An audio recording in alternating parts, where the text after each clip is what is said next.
And welcome everyone to an NCAA.com March Madness post-game Skype session. I'm Andy Katz.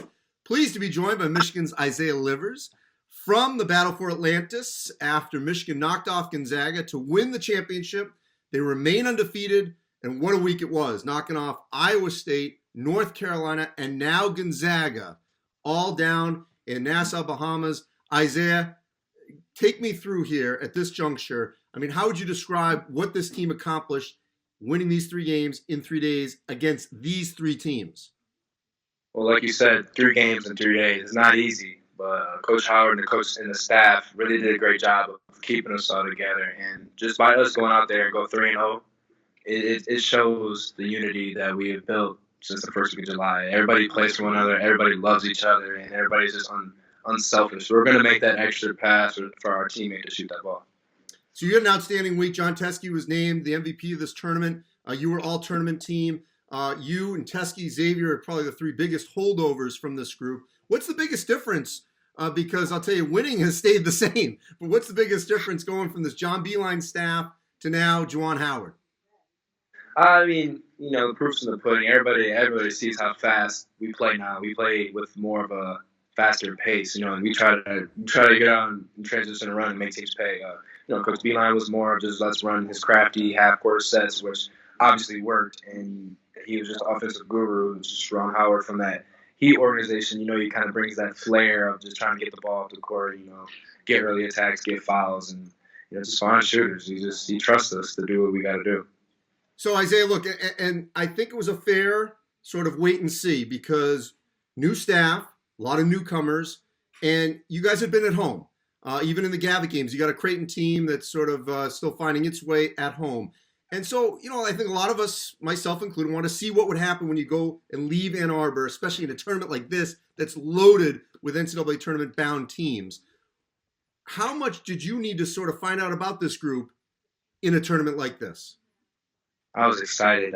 Coach emphasized that it was a business trip, and we followed his plan. We just followed his lead, and for us to come out here, like you said, get away from our home, what we're comfortable with, again, it just shows what kind of guys we have on our team. We have guys that have next man up mentality. If someone's shot's not falling, they are going to play on the defensive end. They're not going to mope and just walk back on defense. They're going to go back and try to make a play for another team, and they're just going to make that extra pass that I was talking about. And we're going to dive on the floor. We're going to do all the extra we need to make our teammates happy. But Isaiah, how fair was it to sort of, even for you and for your teammates, to say, you know what? I want to see what happens when we leave the comfort of Ann Arbor and see how good we really are.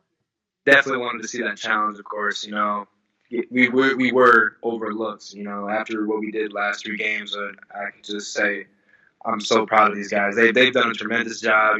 Just cancel the outside noise and just play Michigan basketball. And like you said, I understand we're going to come from new staff and stuff like that, but we just got to keep playing Michigan basketball, though. Yeah, look, I forget what the rankings were. I mean, you guys look like a top 10 team now, and I think you should be in the top 10 after this week. You're going to Louisville next in the ACC Big Ten Challenge, so it doesn't get any easier. Sure. In fact, you could argue it's going to get even harder. Sure. Confidence, momentum, where is it at right now going into that game in Louisville next week? Confidence at an all-time high.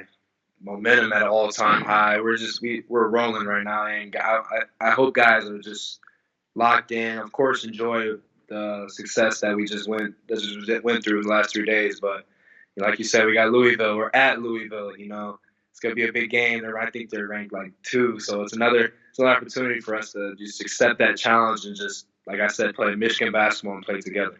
The other thing, Isaiah, is that you guys show that you can be closers. Because in this game in the second half, you pulled away from Gonzaga. You weren't rattled toward the end of Carolina, and same with Iowa State. What did that tell you about this group and your ability to sort of close out a game, deal with any kind of hiccups, adversity throughout the course of the game, but be able to finish a team off? Now that's just experience and the leaders we have on the floor. Xavier Simpson, man, that dude, he's been in a lot of big games and he's closed a lot of games out. I remember just telling him, X, you're in charge of closing this game. I think it was around 6 or 7 minutes. You're in charge of closing this game out, man. We need to pull away, get a little comfortable lead. And we did that because we got to get the guys on the bench that worked so hard in practice, get in there and get some showtime, man. when you have leaders like that, everybody's gonna follow. Even Coach Howard. Even Coach Howard will follow the leaders because he's such a sacrificial type of guy, and he just wants to win. Hey, look, we all had Michigan State, Maryland at the top of the Big Ten. We got to make room. Michigan right now, no question, a legitimate candidate to win the Big Ten after what we just saw at the Battle for Atlantis. Congratulations. Got another big game next week at Louisville in the ACC Big Ten Challenge. I know we're going to be talking a lot about Michigan and to you guys throughout the course of the season. Thanks, Isaiah. Thank you, man. I'll see you soon.